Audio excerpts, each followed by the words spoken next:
So, earlier in the week in class, we talked about the heart being a hollow muscular pump.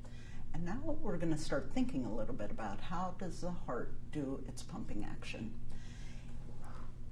At the microscopic level, the heart is actually organized as two separate functional units. We call each of those functional units a syncytium. And so when we think about the heart is actually organized into an atrial syncytium and a ventricular syncytium. And I said that a syncytium is a functional unit, right? The function of the heart is to contract, right, and pump blood. So we have an atrial syncytium that functions separately from the ventricular syncytium. Natalie. Dr. Skanga, so does that mean that they don't pump all at once? So you mean, does the atrial syncytium contract when the ventricular syncytium does? Right. So that would mean that the heart contracts like this? Yes. No, that's not what happens. What happens is the atria contract, then the ventricles contract. The atria contract, the ventricles contract. And each time a heartbeat occurs, what has really happened is atrial contraction, ventricular contraction, relax. Atria contract, ventricles contract, relax. Okay, get the idea? So the question then, I think that would be a follow-up for you, Natalie, is, well, if it's not just, what keeps it beating in this very rhythmic, coordinated way? And the answer is that at the cellular level, there are actually two types of cells in the wall of the heart. There are the contracting cells, of course. They're the ones that do the pumping action. But there are also cells that are specialized just to create an electrical signal in the walls of the heart. All of the cells in the wall of the heart have the ability to generate an electrical potential. But about 1% of the cells in the wall of the heart are specialized to actually create an electrical signal. And so when those cells get excited and create their electrical signal, they are able to spread that electrical signal throughout the wall of the heart. And it's that electrical signal that causes this coordinated pumping activity. So those cells that can generate the electrical signal or the electrical activity for the heart form what we call the cardiac conduction system. And the cardiac conduction system is a specialized system that allows for the electrical signal to be generated in a very precise and orderly way in the heart.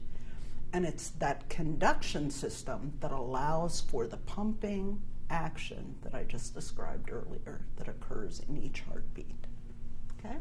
So I want to describe the conduction system to you in this class so that you can later understand how we can assess the electrical activity of the heart and help to determine if the electrical activity is flowing smoothly. So the first part of the cardiac conduction system is referred to as the Sino Atrial Node, and we usually just abbreviate that very long name to SA node. The SA node is located in the right atrium near the location where the superior vena cava enters into the right atrium. The SA node is actually the part of the conduction system that can generate an electrical signal most rapidly. So the SA node is the part of the conduction system that, if you want to think of it this way, it fires first. Okay? So when it gets excited, it spreads its signal quickly over the entire atrial syncytium. And after the atrial syncytium is stimulated, it contracts. Okay? So while that electrical signal is spreading across the atrial syncytium, it actually spreads by a special pathway down to the second part of the cardiac conduction system, which is called the Atrioventricular Node, or AV node. Now, how do you think it gets the name AV node? Atrioventricular. It tells you that the atrioventricular node must be located close to the junction of the atria and the ventricles, right? And so on this model, we can see the AV node being represented with a little red dot, and you can see that it is down there near the junction of the atria and the ventricles. Now, a really cool thing happens at the AV node. The AV node is part of the cardiac conduction system, but the AV node doesn't spread the electrical signal immediately. So we think of what happens in the AV node? Well, the signal gets delayed there for just a few milliseconds.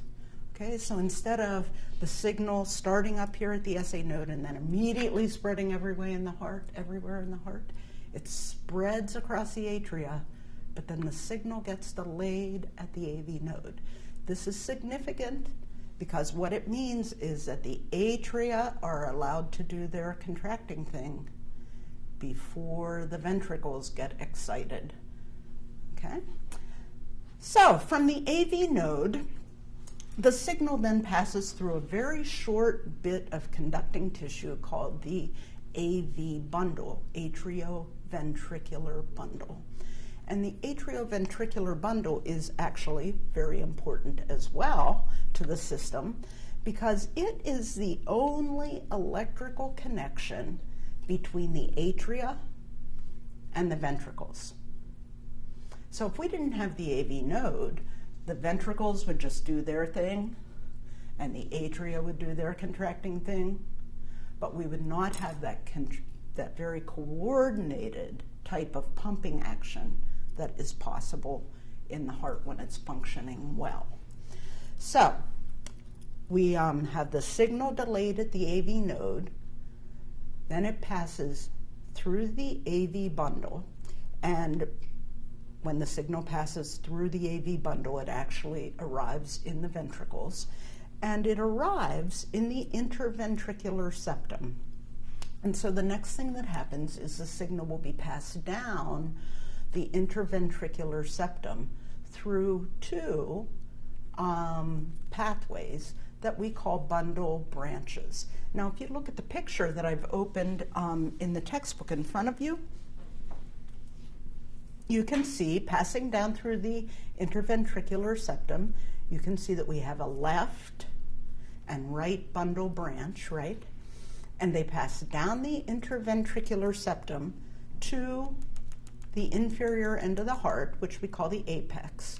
And down at the apex, those fibers begin to branch extensively, forming what we refer to as Purkinje fibers. Now, the Purkinje fibers are being represented in white on this model. And you can see that the Purkinje fibers extend through all of these free walls of the ventricles.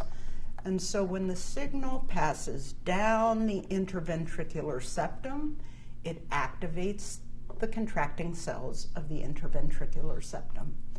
And then the signal gets passed into Purkinje fibers, and the Purkinje fibers will stimulate the free walls of the heart. All of this action happens very quickly, and so as a result, what we see when we look at the heart is that the ventricles can kind of contract as a single unit. Okay? Now, how many of you have heard of electrocardiograms or ECGs? Natalie, what do they do? What are they? I'm not quite sure. I just know that it's monitoring your heart somehow. Yes, you are exactly right. Well, electrocardiograms are actually, they are the way that we assess the electrical activity of the heart. So they're a way for us to assess the cardiac conduction system and see if it's working properly or see if there might be some abnormalities in the conduction system. We can also tell other things about the electrical activity of the heart. But this week in SimLab, when your SimLab class meets, you will be working with Megan or Amanda to actually collect an electrocardiogram on a subject so that you can see how that electrical activity is represented in a clinical evaluation.